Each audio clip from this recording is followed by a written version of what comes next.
기뻐하면 경배하세 영원히 찬양하리. 오직 여호와는 그 성전에 계시니 온 땅은 그 앞에 잠잠할지니라 하시니라. 하박국 2장 20절 말씀. 성경으로 반복의 근원 하나님 드리겠습니다. 만복의 근원 하나님, 온 백성 찬송 드리고, 저 천사여 찬송하세. 찬송 성부 성자 성령. 아멘.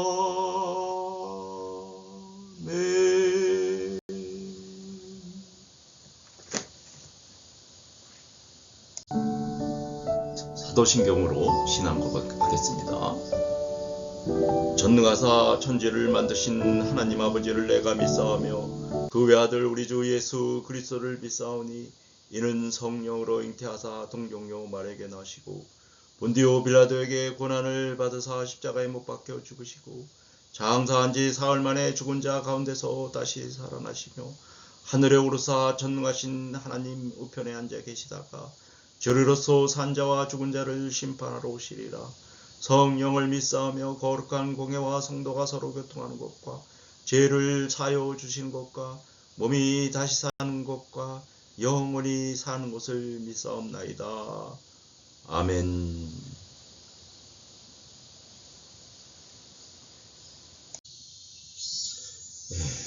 오늘의 말씀은 끝을 어떻게 맺을 것인가?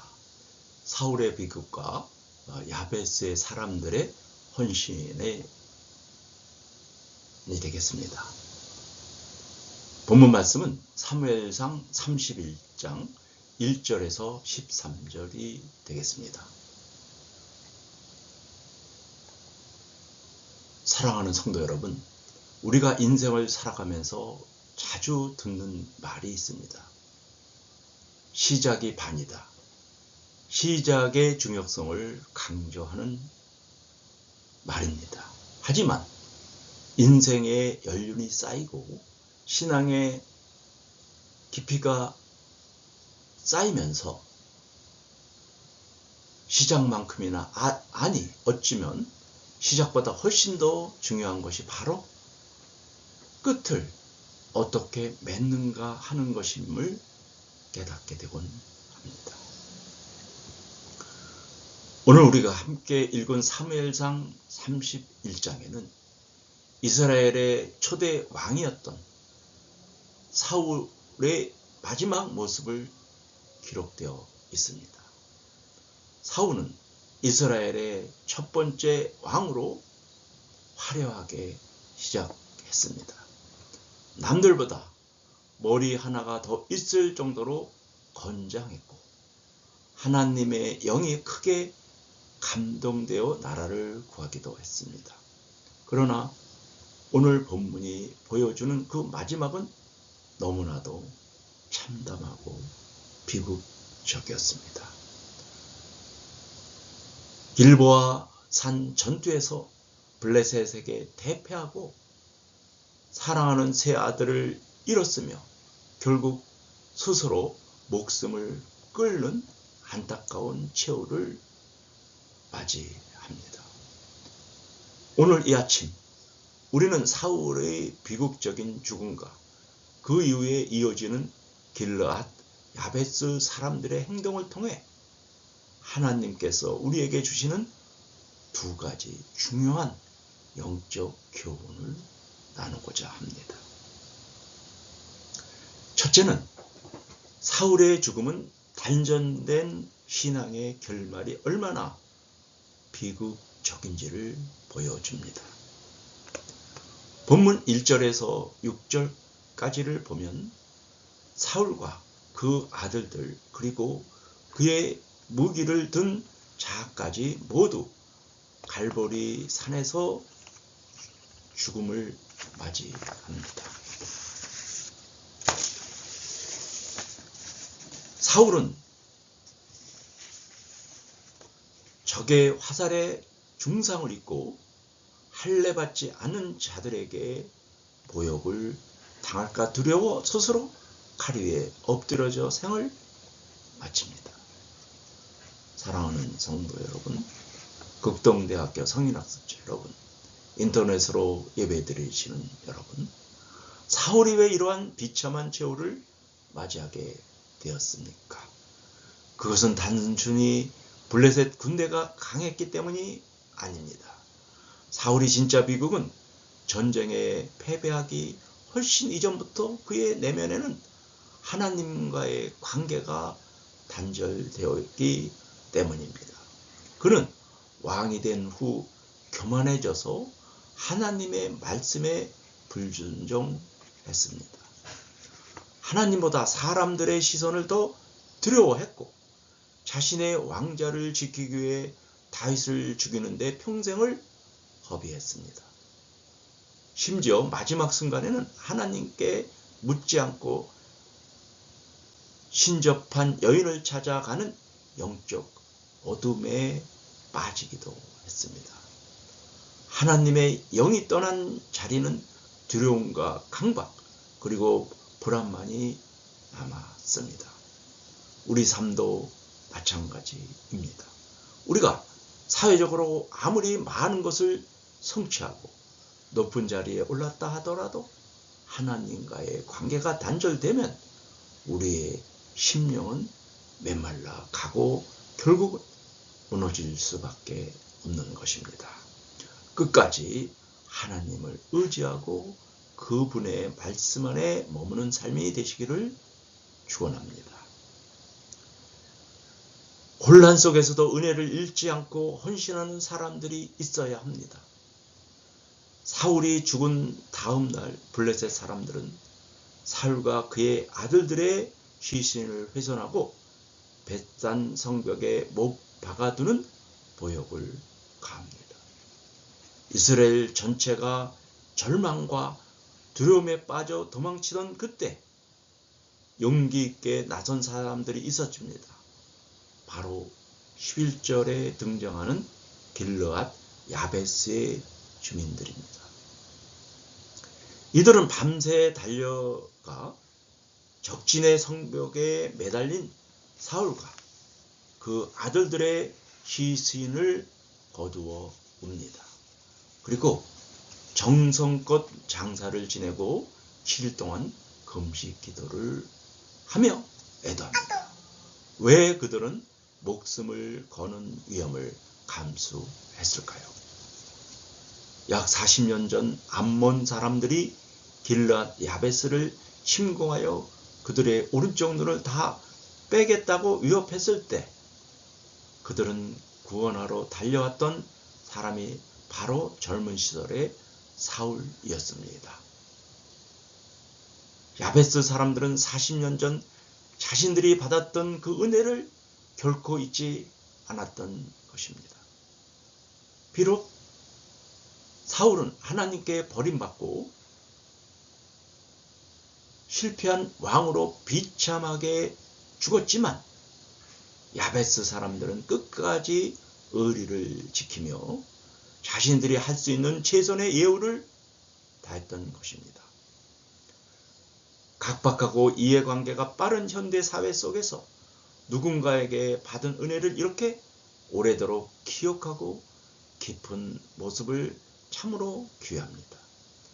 하나님은 우리가 이처럼 은혜를 기억하는 사람, 타인의 아픔을 덮어주고 상처를 웅기로 감싸주는 사람이 되기를 원합니다.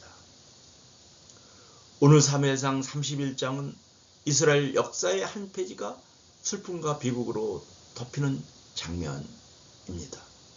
사울은 화려하게 시작했으나 하나님의 중심 마음을 잊어버렸기에 어둠의 끝을 맺었습니다.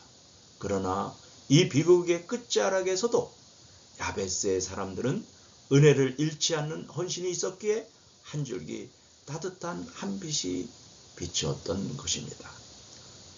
우리 사랑하는 성도 여러분, 인터넷으로 예배드리는 성도 여러분, 극동대학교 성인학자 여러분, 우리의 신앙도 이와 같습니다. 시작보다 중요한 것은 끝까지 믿음을 지키는 것입니다. 우리의 내면에 있는 교만과 욕심이라는 무거운 짐을 주님 앞에 내려놓으십시오.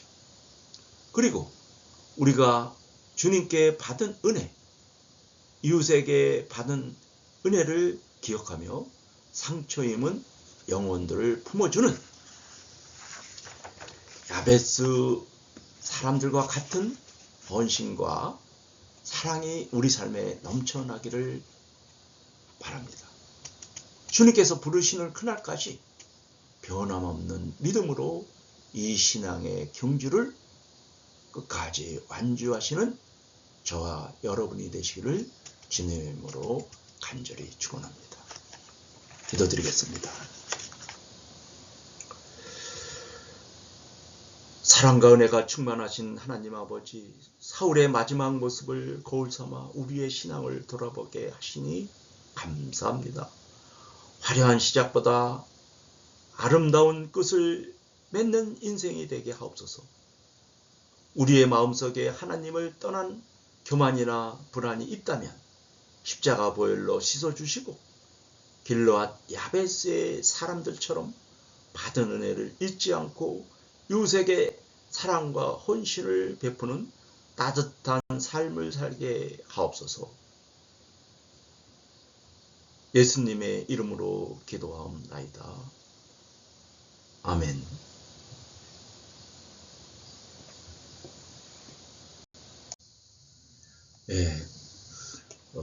광고 시간입니다. 배움으로 여는 새로운 길. 2027학년도 극동대학교 성인학자 모집입니다. 교육부 인정 정규 4년제 학사학위 과정입니다. 수능 없이 입학입니다. 토요일날 격주 수업이고 주중에는 온라인 수업이기 때문에 주부라든지 직장인들에게 유연성 있는 수업이 되겠습니다. 국가장학금 및 만학도 장학금이 있고 한가족 장학금이 있습니다. 국가장학금을 받고 자부담 발생 시 50%를 드리는 거가 만학도 장학금이고요.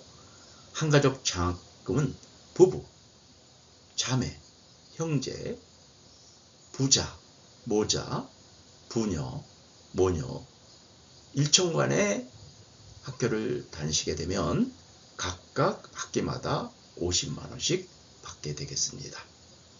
중요한 것은 첫 학기 전액 장학금을 받기 때문에 국가장학금 신청자에 한해서요, 학비 부담이 들어올 때 전혀 없다고 볼 수 있게 되겠습니다. 모집학과는 사회복지학과, 상담복지학과, 호텔 외식조리학과, 한식조리표준학과, 안경과학과, 재활상담치료학과가 되겠습니다.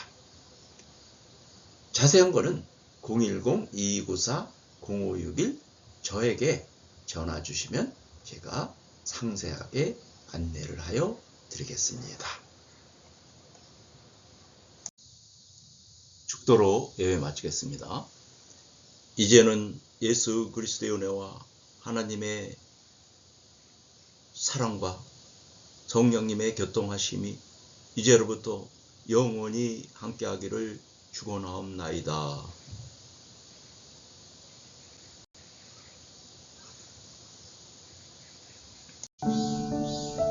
예배 후 묵상입니다. 여호와는 그 얼굴을 내게로 향하여 드사 평강 주시기를 원하노라 할지니라 하라. 민수기 6장 26절 말씀. 주님 감사합니다. 오늘 저희에게 주신 말씀대로 살아가게 하옵소서. 예수님의 이름으로 기도합니다.